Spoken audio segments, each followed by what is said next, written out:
Good evening. I hope I caught you at a good time. Do you have a moment for me to give you some Bible this evening? The title of today's message is Flee Pride and Humble Yourself Before the Lord. And today I don't have too many scriptures to give you, but today we're going to be looking at Mordecai and Haman and then David and Goliath.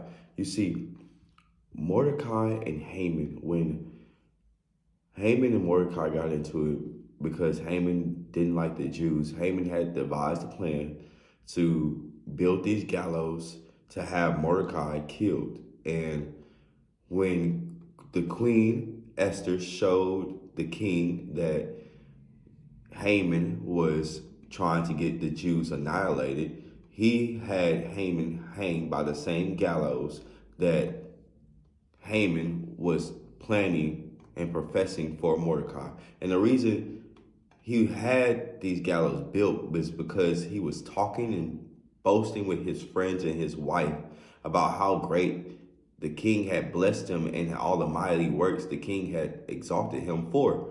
So, okay, one person going against the Jews and trying to get the Jews annihilated. And then we got David and Goliath, right? David threw stones at Goliath's head to knock him down, but that wasn't what slain Goliath, right? Goliath was over there talking out the side of his neck, telling the children of Israel that they wasn't going to defeat him, that they was all small. And David took the stones and threw them at his head, and he knocked them down. We think that's what slain Goliath, but what slain Goliath was David picking up Goliath's sword and cutting off his own head.